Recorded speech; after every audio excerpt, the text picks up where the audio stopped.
Hi hello నమస్తే welcome to Hima's kitchen. ఈరోజు మన ఛానల్లో మరింత టేస్టీగా ఉండి కలతప్పం ప్రిపేర్ చేసుకుందామండి. ఒక గిన్నె బియ్యంతో ఇలా తయారు చేయండి. చాలా అంటే చాలా రుచిగా ఉంటుంది. ఏదైనా స్వీట్ తినాలనిపిస్తే చక్కగా ఇలా ట్రై చేయండి. ఈ స్వీట్ తయారు చేసుకోవడం కోసం ఒక మిక్సింగ్ బౌల్ తీసుకొని ఇందులో 1 కప్పు వరకు రేషన్ బియ్యం తీసుకోవాలండి. మీరు నార్మల్గా రైస్ వండుకునే బియ్యం అయినా కూడా తీసుకోవచ్చు, కానీ రేషన్ బియ్యం అయితే టేస్ట్ బాగుంటుందండి. ఈ బియ్యాన్ని గిన్నెలో వేసుకొని శుభ్రంగా 2-3 సార్లు నీట్గా కడుక్కోవాలి. ఇలా కడిగిన తర్వాత ఈ నీళ్ళన్నిటినీ కూడా వంపేసుకొని బియ్యం మునిగేంత వరకు నిండుగా నీళ్లు పోసుకోవాలండి. ఇలా నీళ్లు పోసి ఈ బియ్యాన్ని ఒక 2 గంటల సేపు బాగా నాననివ్వాలి. ఇలా 2 గంటలు బాగా నానిన తర్వాత ఈ బియ్యాన్ని చూడండి, బియ్యం బాగా ఈ విధంగా నానాలి. ఇలా బియ్యం నానిన తర్వాత ఈ నీళ్ళన్నీ కూడా వంపేసుకోవాలి. ఇలా నీళ్లను వంపేసుకొని ఈ బియ్యాన్ని మిక్సీ జార్ తీసుకొని అందులో వేసుకోవాలి.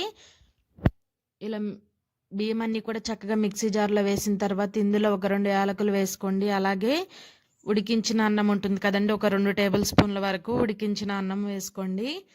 అలాగే ఏ కప్పుతో బియ్యం తీసుకున్నామో అదే కప్పుతో 1 కప్పు నిండుగా నీళ్ళను పోసి వీలైనంత మెత్తగా అయితే గ్రైండ్ చేసుకోవాలండి. చూడండి, ఈ విధంగా గ్రైండ్ చేసుకోవాలి. ఇక్కడ బ్యాటర్ అనేది కొంచెం పలచగానే ఉంటుందండి. పలచగా ఉందని ఏం కంగారు పడొద్దు. ఇలా ఉన్న పిండిని ఒక బౌల్లోకి తీసుకొని పక్కన పెట్టుకోండి. ఇప్పుడు మనం ఏదైనా ఒక గిన్నె తీసుకోవాలండి. ఒక గిన్నె తీసుకొని ఏ కప్పుతో అయితే బియ్యం తీసుకున్నామో అదే కప్పుతో 1.5 కప్పు వరకు బెల్లం వేసుకోవాలి. కరెక్ట్గా స్వీట్ అనేది సరిపోతుంది. మీరు కొంచెం స్వీట్ ఎక్కువ తినేవాళ్ళు అయితే ఒక 1/2 కప్పు ఎక్కువ వేసుకోండి. ఏ కప్పుతో బెల్లం తీసుకున్నాం అదే కప్పుతో ఒక 1/2 కప్పు నీళ్ళను కూడా పోసుకొని స్టవ్ ఆన్ చేసి ఈ బెల్లాన్ని ఒకసారి కలుపుకొని ఈ బెల్లం అంతా కూడా మెల్ట్ అయ్యే వరకు కరిగించుకోవాలి. మనకి బెల్లం పూర్తిగా కరిగిపోతే సరిపోతుందండి. ఎటువంటి పాకం రావాల్సిన అవసరం లేదు. ఇలా బెల్లం పూర్తిగా కరిగిన తర్వాత స్టవ్ ఆఫ్ చేసేసేయండి. ఇప్పుడు ఇలాంటి టీ జల్లెళ్ళు ఉంటాయి కదండి, ఇప్పుడు మనం ఈ బెల్లంని కరిగించుకున్నాం కదా, ఈ బెల్లం సిరప్ని వడపోసుకోవాలి. ఇలా వడపోయడం వల్ల మనం బెల్లం కరిగించుకున్నాం కదండి, అందులో బెల్లంలో చిన్న చిన్న మట్టిగడ్డలు అలాగే ఇసుకలాగా ఉంటాయి, అవన్నీ పోతాయండి. చక్కగా ఇలా వడపోసుకోవాలి. తర్వాత ఈ మిశ్రమాన్ని బాగా కలుపుకోండి. ఎందుకంటే వేడి వేడి బెల్లం సిరప్ వేసాం కదండి, కింద ఈ బియ్యంని మిక్సీ పట్టి పెట్టాం కదా, అది బాగా మనకి గడ్డలుగా ఉంటుంది. బాగా ఈ విధంగా వెంటనే కలుపుకోవాలి. ఇలా ఈ విధంగా బాగా కలుపుకోవాలి. చూడండి, మనకి ఈ కన్సిస్టెన్సీలోనే ఉంటుందండి. బ్యాటర్ కొంచెం పలచగానే ఉంటుంది. ఇప్పుడు ఇందులో ఒక 1/2 టేబుల్ స్పూన్ వంట సోడా వేసుకోండి. ఒక చిటికెడు సాల్ట్ వేసుకోవాలి. ఏదైనా స్వీట్ రెసిపీస్లో ఒక చిటికెడు సాల్ట్ వేస్తే టేస్ట్ బాగుంటుందండి. ఎక్కువ వేయొద్దు, జస్ట్ ఒక చిటికెడు సాల్ట్ వేసుకోండి. ఇంకా మనకి బ్యాటర్ అయితే రెడీ అయింది. ఇప్పుడు స్టవ్ ఆన్ చేసి అడుగు మందంగా ఉన్న కుక్కర్ కానీ లేదా ఏదైనా ఒక పాత్ర పెట్టుకోండి. ఒక 2 టేబుల్ స్పూన్లు అంతవరకు నెయ్యి వేసుకోండి. మనం చేస్తుంది స్వీట్ రెసిపీ కాబట్టి టేస్ట్ బాగుంటుందండి. ఇలా ఒక 2 టేబుల్ స్పూన్ల నెయ్యి వేసుకొని ఇందులో కొంచెం ఎండు కొబ్బరి ముక్కలు వేసుకోండి. ఇక్కడ మీ ఆప్షనల్ అండి, మీరు ఇందులో డ్రై ఫ్రూట్స్ అయినా కూడా వేసుకోవచ్చు. నేనైతే కొంచెం ఎండు కొబ్బరి ముక్కలు వేసాను. ఇవి కొంచెం ఫ్రై చేసుకోండి నేతిలో. ఇలా నెయ్యిలో ఫ్రై చేయడం వల్ల టేస్ట్ అయితే బాగుంటాయండి. మీరు జీడిపప్పు, కిస్మిస్, బాదం ఇలా ఏమున్నా సరే కట్ చేసి వేసుకోండి. ఇవి బాగా ఫ్రై అయిన తర్వాత మనం ముందుగా కలుపుకున్న ఈ పిండి మిశ్రమం ఉంది కదండి, దాన్ని ఒకసారి కలుపుకొని గెరటితో ఇంకా మొత్తాన్ని కూడా కుక్కర్లో పోసేయాలి. చూడండి, మనం ఇది పోసేటప్పుడు మాత్రం ఫ్లేమ్ని సిమ్లో పెట్టేసేయండి. హైలో ఉన్న మీడియంలో ఉన్న అడుగంతా మాడిపోతుందండి. అసలు మనం స్టవ్ను అయితే సిమ్లో పెట్టుకోవాలి. సిమ్లో పెట్టిన తర్వాత మీరు ఈ మిశ్రమాన్ని పోసేసుకోవాలి. తర్వాత కుక్కర్ మూతకి పైన విజిల్ తీసేయండి. అలాగే లోపల ఉన్న బెల్ట్ తీసేయండి.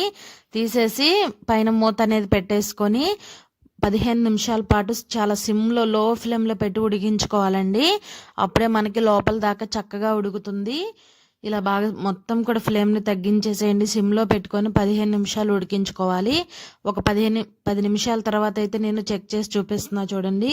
ఇలా ఒక టూత్ పిక్ కానీ లేదా ఏదైనా ఒక స్పూన్ కానీ గుచ్చి చూడండి, ఇలా అంటుకొని వస్తే ఇంకా లోపల కొంచెం పచ్చిగా ఉంది, ఉడకాలండి. మళ్ళీ మూత పెట్టేసి మరొక 5 నిమిషాలు ఉడికించుకుంటున్నాను. మొత్తం మనకి 15 నిమిషాలు ఉడికితే సరిపోతుంది. చూడండి, ఎక్కడా కూడా అంటుకోవట్లేదు, అంతా కూడా చక్కగా ఉడికిపోయింది. ఇప్పుడు మూత పెట్టేసి పూర్తిగా చల్లారనివ్వాలి. ఇది పూర్తిగా చల్లారిన తర్వాత ఒక చాకు తీసుకొని సైడ్న ఈ విధంగా ఒకసారి ఇలా అన్నామంటే చక్కగా మనకి ఊడొస్తుందండి. పైన ఏదైనా ఒక ప్లేట్ తీసుకొని చక్కగా ఇలా ట్యాప్ చేస్తే కనుక చక్కగా మనకి కిందకి ఈజీగా వచ్చేస్తుంది. చూడండి, మనకి టేస్టీగా ఉండే కలతప్పం అయితే రెడీ అండి.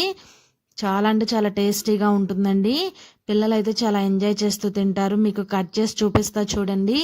మనకి ఈ స్వీట్ అనేది అసలు ఎంత బాగా వస్తుందో, తేనె తుట్టే ఉంటుంది కదండి, అలా అసలు చూడండి ఎంత బాగా వస్తుందో.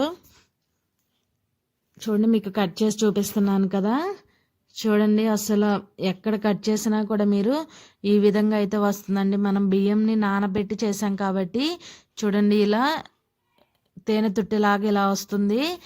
అంటే టేస్ట్ కూడా చాలా అంటే చాలా బాగుంటుందండి. పిల్లలైతే మాత్రం చాలా ఎగ్జైట్ అవుతూ తింటారు. చాలా బాగుంటుంది, ట్రై చేయండి. టేస్టీగా ఉండే కలతప్పం అయితే రెడీ అండి.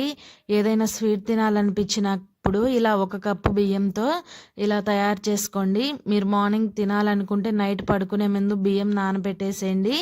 బియ్యం నానితే చాలండి, మనం అప్పటికప్పుడు ఈజీగా తయారు చేసుకోవచ్చు టేస్టీగా ఉండే కలతప్పం. ఈ వీడియో మీకు నచ్చితే ప్లీజ్ అండి చిన్న లైక్ చేసి, అలాగే మరెన్నో ఇంట్రెస్టింగ్ వీడియోస్ కోసం మన హిమాస్ కిచెన్ ఛానల్ని అయితే వెంటనే సబ్స్క్రైబ్ చేయండి. Thanks for watching video.